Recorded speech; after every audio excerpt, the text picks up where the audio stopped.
नमस्कार, city big news पर आप जुड़ चुके हैं साक्षी सोनी के साथ। इस वक्त मैं क्रांतिमान पार्क के अंदर मौजूद हूँ और आप जैसे पहले देखा था, मैंने आपको दिखाया था प्रेस कॉन्फ्रेंस के अंदर आईएमए और नीमा का जो मुद्दा है कहीं ना कहीं तुल पकड़ता हुआ यहाँ पर नज़र आ रहा है। सारी की सारी जो मेडिकल एसोसिएशन है वो इकट्ठी हो चुकी है और प्रदर्शन कर रही है। आज यहाँ पर एक मीटिंग ऑर्गेनाइज की गई है आईएमए के द्वारा। जानते हैं कि इस मीटिंग के अंदर क्या कुछ निकल कर के आया है, क्योंकि इस मुद्दे को कहीं ना कहीं जो है अमीरों के डॉक्टर और गरीबों के डॉक्टर का नाम दे दिया गया है। ये कंसेप्ट जो है डॉक्टर्स के द्वारा भी यहाँ पर उठाया गया है। बीएमएस और एमएस की डिग्री को जो है एमबीबीएस के बराबर जो है सरकार ने घोषित कर दिया है। तो इसी को लेकर के यहाँ पर डॉक्टर्स जो हैं कहीं ना कहीं खफा नजर आ रहे हैं। तो डॉक्टर से जान लेते हैं कि आखिरकार पूरा मुद्दा क्या है। सर, आपसे जानना चाहूँगी कि पूरा का पूरा मुद्दा क्या है और आज किस चीज़ को लेकर के आपने मीटिंग की है। मैं आईएमए का अध्यक्ष हिसार। जो सरकार ने एक कानून लाई है, हम एलोपैथिक चिकित्सक हैं। दूसरी एलोपैथ, होम्योपैथ, आयुर्वेद, यूनानी, सिद्धा, ये सब जो है अलग अलग हमारी व्यवस्थाएं हैं जिसमें कि मरीजों का इलाज होता है। सब धीरे धीरे डेवलप्ड भी हैं, लेकिन क्या है कि सरकार ने एलोपैथ के अंदर सर्जरी की इजाज़त जो है आयुर्वेद को दे दी है। आयुर्वेद की चिकित्सा पद्धति में जो क्वालिटी सर्जरी की होनी चाहिए वो नहीं है, और वो उनको जो सर्जरी के 56 या 58 प्रकार की सर्जरी करने की जो इजाज़त है, उसमें अगर कॉम्प्लिकेशन डेवलप हुआ तो उसके बाद वो फिर जो है जो जनरल सर्जन्स हैं या स्पेशलिस्ट हैं उनके पास उस मरीज़ को लेकर जाएंगे। वहाँ से मरीज़ का खर्चा बढ़ेगा, उनके कॉम्प्लिकेशन डेवलप होने के बाद हो सकता है उसकी मृत्यु भी हो जाए या वो अपंग हो जाए या कोई और ऐसी स्थिति पैदा हो जाए। ऐसी स्थिति में उनके जो अभिभावक हैं वो हो सकता है अस्पतालों में हिंसा करें। एलोपैथ के अस्पताल में तो वो हिंसा कर लेंगे, गलत स्थिति पैदा हो जाएगी जिससे निपटना मुश्किल हो जाएगा। ऐसे ही वो जो है सुपर स्पेशलिटी हॉस्पिटल में जाएंगे। सुपर स्पेशलिटी हॉस्पिटल में जाएंगे, वहाँ भी उनका खर्चा बढ़ेगा। तो इससे किसी को फ़ायदा होने वाला नहीं है। सबको अपनी अपनी पैथी अच्छे से डेवलप कर लेनी चाहिए, यही हमारा कहना है। तो डॉक्टर साहब, एक बार फिर से बताएं कि क्या मामला आज हड़ताल पर क्यों है? हाल ही में सीसीआईएम और नीति आयोग ने मिलकर एक नोटिफिकेशन जारी करी है जिसमें आयुष के डॉक्टर्स को अब शल्य तंत्र चिकित्सा एमएस की डिग्री दी जाएगी, और उसमें उन्होंने 58 सर्जरीज अलग अलग लिस्ट बनाई है जो कि वो सर्जरीज अब कर सकेंगे। ये सर्जरीज वो 3 साल में कहते हैं कि ये सीख लेंगे, जिसमें ENT, पेट, नाक, कान, हड्डियाँ, सारी स्पेशलिटीज़ मिला दी गई हैं। हम सिर्फ यही कहना चाहते हैं, क्या ये 3 साल में पॉसिबल है? हमारी एलोपैथी में अगर कोई डॉक्टर आँख की सर्जरी एमएस करता है तो 3 साल एमएसआई में ही करता है। 3 साल ENT में करता है तो सिर्फ ENT में करता है। ऑर्थोपेडिक्स हड्डियों वाली में करता है तो 3 साल उसी में करता है। 3 साल लगाने के बाद फिर वो रजिस्ट्रारशिप करता है ताकि काम आ जाए। सर्जरी आना कोई बाबा जी का खेल नहीं है, बहुत टाइम लगता है। इसके लिए बहुत ज़्यादा कैलिबर चाहिए, एक्विपमेंट चाहिए, इंटेलिजेंस चाहिए, आसान काम नहीं है। हम बड़ा टेस्ट क्लियर करके आते हैं। एमबीबीएस का आपको पता है पूरे हिंदुस्तान में फर्स्ट प्रेफरेंस होती है हर माँ बाप के लिए कि अगर मेडिकल में जाना है तो एमबीबीएस में जाएगा। कहीं आपने देखा है कि BMS is the first priority? क्यों? उसका कारण है, अगर एमबीबीएस में एडमिशन नहीं मिलता तब वो देखता है बीएमएस, वेटनरी या अदर। तो खुद ही हमने डिसाइड कर रखा है, अगर ये भी आएंगे तो ये भी अपने बच्चों को पहले प्रायोरिटी इनकी एमबीबीएस होगी, चाहे इनको आज की डेट में परमिशन दे दी गई है, ये आप भी देखोगे। तो इंसान की अपनी एक इंटेलिजेंस होती है, उसी के बेस पे वो देखता है पायलट बनेगा, बनने के लायक है नहीं है, टेस्ट क्लियर करना पड़ता है। तो हम इसीलिए कह रहे हैं कि 2 पाँव पे रखने वाले, पैर रखने वाले का क्या हाल होता है आपको पता है। ना तो ये आयुर्वेदा के रहेंगे ना एलोपैथी के रहेंगे। सरकार क्या कर रही है, उनकी क्या मंशा है, क्या पॉलिटिक्स है इसके बीच में, हम ये नहीं जानते। लेकिन आप भी जानते हो, हम भी जानते हैं, जनता भी जानती है, पेशेंट जानती है कि ये डिसीज़न गलत हुआ है। इंसान को पहले उस चीज़ के लिए कॉम्पिटेंट होना चाहिए। वो सीख सकता है इस चीज़ को कि नहीं सीख सकता, इस चीज़ का पहले टेस्ट लिया जाता है, उसके बाद ही उसे एडमिशन दिया जाता है तभी वो उस चीज़ को सीखेगा कि वो सीखने के लायक है। तो हम यही कहना चाहते हैं कि डिसीज़न को वापस लिया जाए, ये डिसीज़न गलत है, आने वाले टाइम में जो है मरीजों के लिए घातक होगा। यही हमारी आज की डेट में स्ट्राइक है इस कारण से। उनका कहना है कि एलोपैथी और आयुर्वेदा मिलकर ज़्यादा बेहतरीन इलाज कर सकते हैं। मैंने तो आप कहा है आपके दो पाँव नाव पे पैर रखने से क्या होगा। मतलब वो 4 साल में आयुर्वेदा भी सीख जाएंगे, एलोपैथी भी सीख जाएंगे। मैं आपको बताऊं, 15 साल, एक मिनट मेरी बात सुनो, 15 साल लगते हैं आज की डेट में डॉक्टर को बनने में। कोई कारण होगा? 5.5 साल ये, 3 साल वो, उसके बाद डीएम। आजकल मेजोरिटी लोग डीएम करके निकल रहे हैं। उनको ज़रूरत महसूस हुई है ना कि हम अब डीएम करें, तो हमारे को शौक है ज़्यादा पढ़ाई करने का, सुपर स्पेशलिस्ट बनने का शौक है, और हमारे में कैलिबर है। कहने का मतलब हमारे बच्चे जो इस चीज़ के लिए क्वालिफाई कर जाएंगे वही सीखेंगे। जब सीखेंगे तो वो इलाज भी अच्छा करेंगे। जी, उनका कहना है कि एलोपैथी में भी कहीं ना कहीं आयुर्वेद को भी कहीं ना कहीं इस्तेमाल किया जाता है। क्या कहना चाहेंगे इस बारे में? सर मेरे ख्याल से तो 0.001% होगा। जी, मैं तो खुद कह रहा हूँ कि कई डिजीज़ हैं क्रॉनिक जो आयुर्वेदा में पॉसिबल है। मान लिया कोई एलर्जीज़ के डिजीज़ हैं, उसमें पॉसिबल है। हमने कोई पैथी के खिलाफ तो नहीं कहा, हम ना आयुर्वेदा के खिलाफ हैं, हमने कोई पैथी के खिलाफ तो कहा ही नहीं है। हमने तो ये कहा है कि जो सर्जरी इनके अंदर इंक्लूड कर दी गई है, उसके लिए सीखने के लिए वो कैलिबर है क्या। सर्जरी बहुत मुश्किल होती है, सीखना आसान काम नहीं होता, सर्जन बहुत देर में बनता है इंसान। उनका कहना है कि आप वो भी एमएस करके आते हैं, आप भी एमएस करते हैं, तो फिर वो भी जब एमएस की पढ़ाई करके आ रहे हैं तो फिर उनको क्यों नहीं? आप उनसे सिर्फ ये पूछना, आप अपने बच्चों को आगे कहाँ डालोगे, एमबीबीएस में डालोगे कि बीएमएस में डालोगे जब उनका एडमिशन होगा नीट के बाद? तो जवाब मिल गया, बस सीधी सी बात है, उन्हें पता लग जाएगा। उनका तो यही कहना है कि बीएमएस अगर सरकार तवज्जो दे रही है सर आपको भी पता लग जाएगा कि आने वाले टाइम में वो अपने बच्चों को किस फील्ड में डालेंगे। अगर एमबीबीएस मिल रही होगी तो बीएमएस में जाएंगे क्या? सर तो क्या कारण है फिर लगभग कितने साल की पड़ जाती है बीएमएस? बीएमएस की बात 4.5 साल है। ठीक है, 4.5 साल है। उसके बाद एमएस की बात करूँ तो एमएस कितने 3 साल 3 साल की है। और अगर पूरी की पूरी एमबीबीएस की बात करूँ तो 8.5 साल। 8.5 साल एमडी मिला के। एमडी मिला करके। हाँ। ऐसा है जी सर, ये जो हमारा विरोध है ना, ये बेसिकली सैद्धांतिक विरोध है। सैद्धांतिक विरोध इसलिए है कि जो बीएमएस की पढ़ाई है वो बेसिकली उसका जो सिलेबस है वो आयुर्वेदा का सिलेबस है। उसके अंदर कहीं एलोपैथिक उसके सिलेबस में एज सच नहीं है। उस डिग्री का नाम भी बैचलर ऑफ आयुर्वेदिक मेडिसिन है।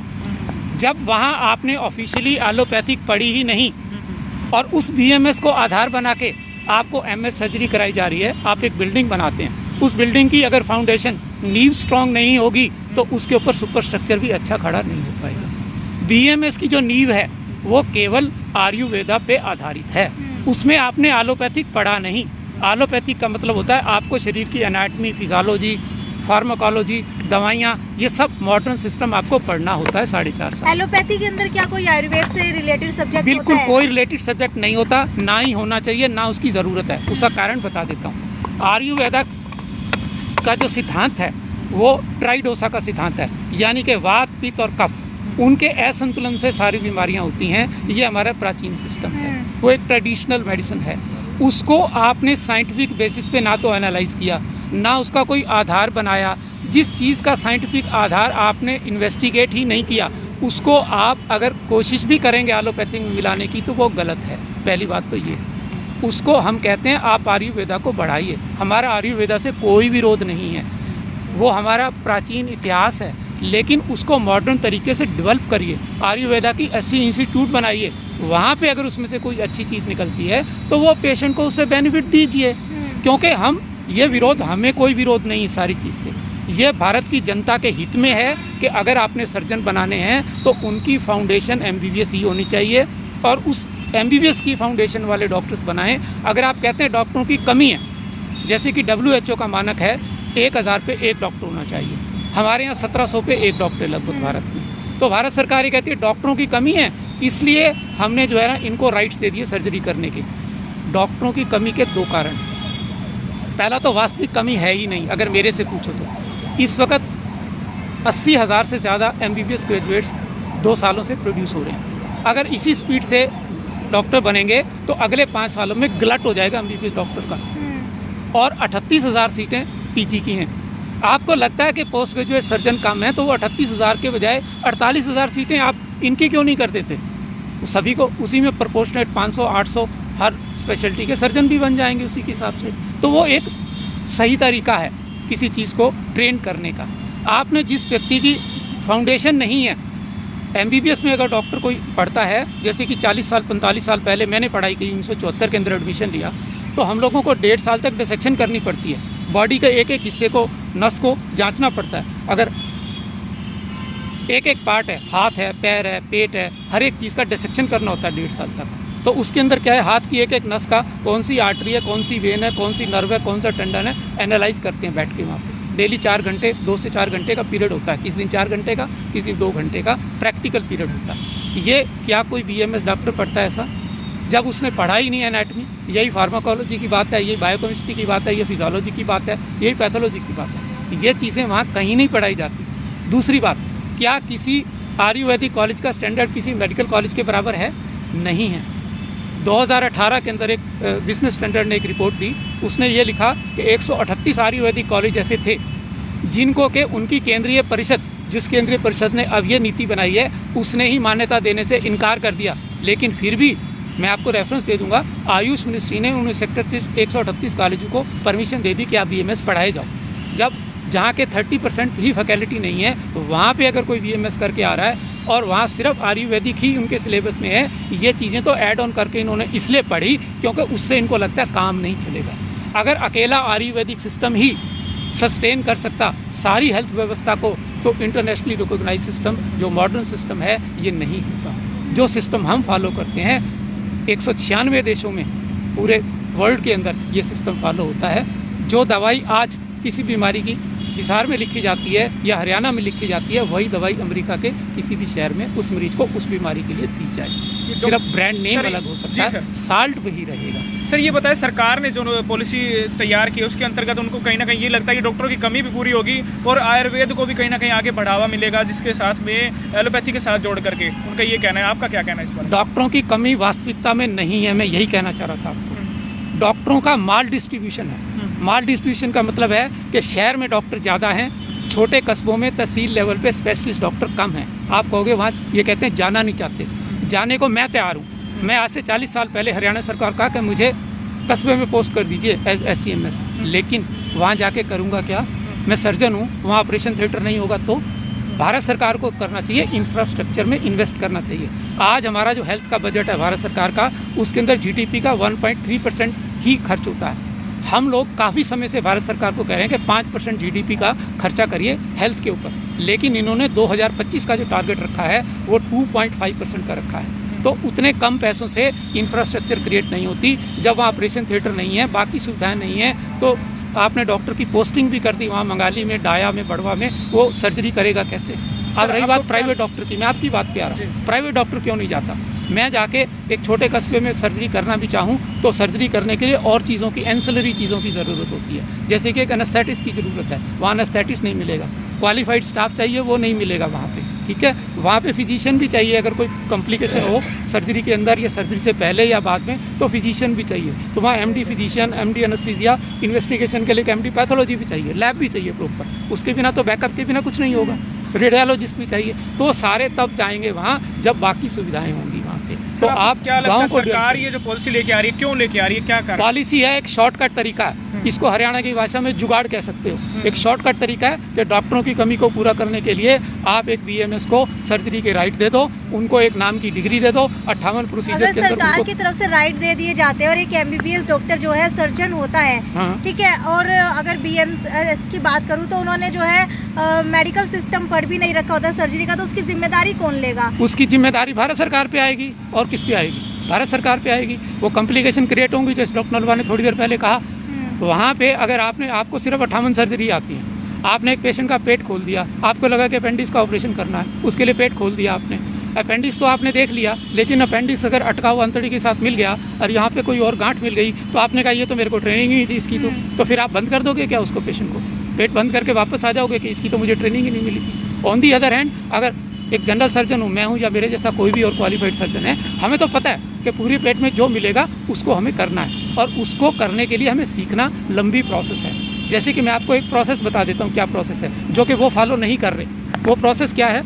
आप MS सर्जरी में एडमिशन लेते हैं मेडिकल कॉलेज के अंदर, पहले आपको सिर्फ ऑब्जर्वेशन करनी होती है, देखना होता है कि ऑपरेशन कैसे हो रहा है 6 महीने में। अगले 6 महीने आप फर्स्ट असिस्टेंट का काम करते हो, फिर सेकंड असिस्टेंट का काम करते हो, और अगले 6 महीने में आप सीनियर सर्जन के अंदर हैंड्स ऑन ट्रेनिंग लेते हो, यानी कि करते हो और सीनियर सर्जन आपको देख रहा है। क्या ये सारी सुविधाएं किसी आयुर्वेदिक कॉलेज में अवेलेबल है? बिल्कुल नहीं है। आप एज ए पत्रकार, आप मीडिया पर्सन, आप कोई भी नज़दीक का आयुर्वेदिक कॉलेज जाओ, किसी दिन उसको देख के आओ कि वहाँ कैसा ऑपरेशन थिएटर है, वहाँ पे कोई सीनियर सर्जन ट्रेन करने के लिए है भी सही कि नहीं। और ट्रेन कौन कर रहा है? ट्रेन तो मॉडर्न वाला ही ट्रेन कर रहा है ना। तो ये कहते हैं आयुर्वेदिक सर्जरी। मेरे हिसाब से आयुर्वेदिक सर्जरी नाम का कोई कंसेप्ट ही गलत है। जो सर्जरी सुसुस्ता के ज़माने में होती थी, जिसको क्लेम करते हैं कि हमारा इतिहास है, वो सर्जरी क्या होती थी, मैं उसका आपको एक एग्जाम्पल दे देता हूँ। एक पेज है 738 अष्टांग के ऊपर, उसमें पुराने ज़माने की सर्जरी का वर्णन किया हुआ है। वो वर्णन क्या कहता है कि मैंने पेशेंट का ऑपरेशन करना शुरू किया, उस वक्त कोई एनेस्थीसिया नहीं होता था, कोई भी एक नशीली दवा दे दी, थोड़ी देर के लिए पेशेंट बेहोश हो गया या पेशेंट चिल्लाता रहा, आपने पेट खोल दिया। उसमें लिखा है मैंने अंतड़ी को बाहर निकाला, वो अंतड़ी गली हुई थी, उस गली हुई अंतड़ी को मैंने अलग करने के लिए चींटियों को लिया और चींटियों को उसके ऊपर बिठा दिया, चींटियों ने उस पोर्शन को निबल कर लिया। आज के ज़माने में ह्यूमन नेचर ऐसा सोच सकती है ये कि मैंने उसको निबल करने के लिए बिठा दिया कीड़ियों को, और उन आंट्स ने उसको चट कर दिया जब, तो वो साफ़ हो गया हिस्सा। जब वो साफ़ हो गया तो मैंने उसको हनी के साथ उसको क्लीन कर दिया, हनी के साथ क्लीन किया, मैंने आयुर्वेदिक पेस्ट लगा दी और मैंने उनको चिपका के अंतड़ी को वापस डाल दिया। क्या वो प्राचीन सर्जरी आज होती है? नहीं। क्या संभव है? क्या ह्यूमैनिटेरियन राइट्स वाले अलाउ करेंगे? क्या आप में से कोई करवाना चाहेगा? तो आज की मीटिंग सर्जरी तो आप मॉडर्न सर्जरी कर रहे हो। आज की मीटिंग के अंदर क्या कुछ निकल कर और आया है? आगे किस तरीके मीटिंग से का आपका आंदोलन कंक्लूजन ये रहेगा? है कि हमने अपना विरोध प्रकट किया है, और मीटिंग की बात यह है कि हमारा नेशनल हेडक्वार्टर जो है वो सारे नीतिगत फैसले लेता है, उन्हीं फैसलों के आधार पर हमने आज ये विरोध किया है। और हमने भारत सरकार को, नरेंद्र मोदी जी को चिट्ठी लिखी है, honourable prime minister of India को, उसका एक आपको कॉपी भी दी होगी डॉक्टर काला ने, उसके अंदर हमने ये सारी चीज़ें लिखी हैं कि उनकी फाउंडेशन सही नहीं है और आपका जो निर्णय सही नहीं है, इस निर्णय को वापस लिया जाए, और अगर डॉक्टरों की कोई कमी है तो आप सीटें बढ़ाइए, और सीटें बढ़ा के क्वालिफाइड डॉक्टर्स की सीटें बढ़ाइए, MBBS की सीटें बढ़ाइए, और इन सबको पोस्ट ग्रेजुएशन अलाउ करिए और सही तरीके से ये ट्रेनिंग लें, ताकि ये जो कॉम्प्लिकेशंस हैं ये ना हो और जनता के हितों के साथ खिलवाड़ ना करें। आगे किस तरीके से आंदोलन होने वाला है? आगे की आंदोलन की नीति हेडक्वार्टर डिसाइड करेगा। देखते हैं भारत सरकार की कि सारे हमारे विरोध प्रदर्शन की क्या रिस्पांस आती है, उसके हिसाब से आगे जो भी फैसला होगा हमारा। धन्यवाद डॉक्टर।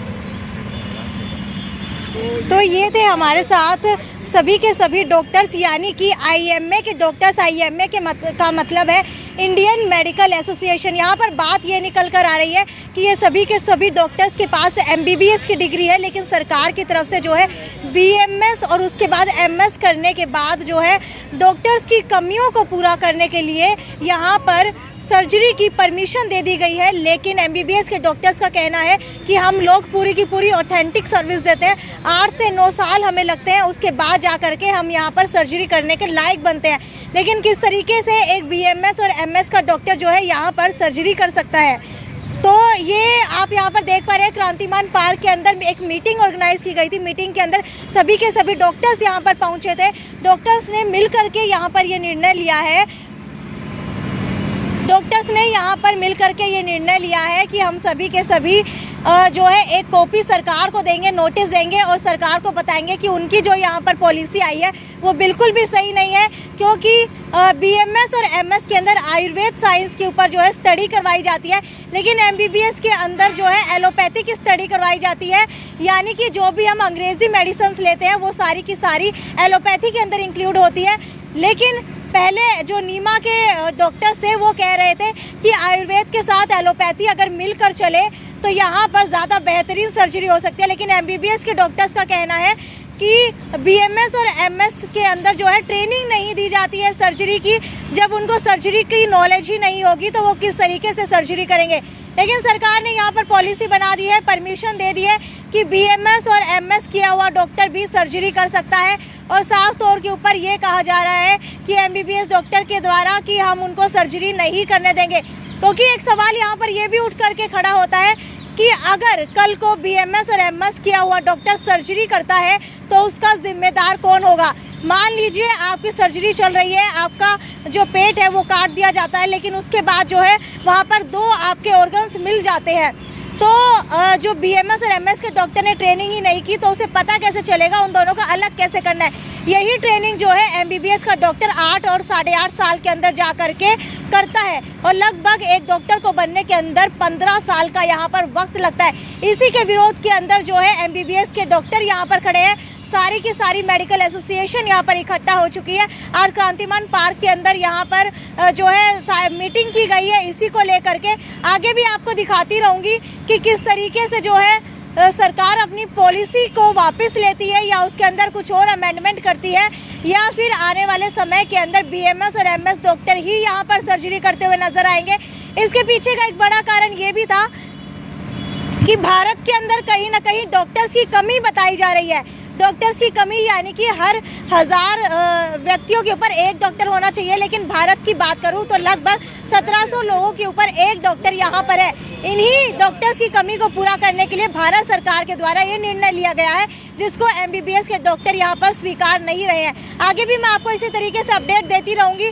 आप लोग भी मुझे कमेंट बॉक्स के अंदर लिख करके बताएं कि क्या BMS और MS के डॉक्टर को सर्जरी देने का ये ऑप्शन सरकार ने सही चुना है या फिर MBBS का डॉक्टर ही जो है सर्जरी करने के लायक है। एक परफेक्ट सर्जन जो है MBBS का डॉक्टर ही होता है। ये थी साक्षी सोनी की रिपोर्ट अपने सहयोगी मोहित जाखड़ के साथ city big news bureau Hisar.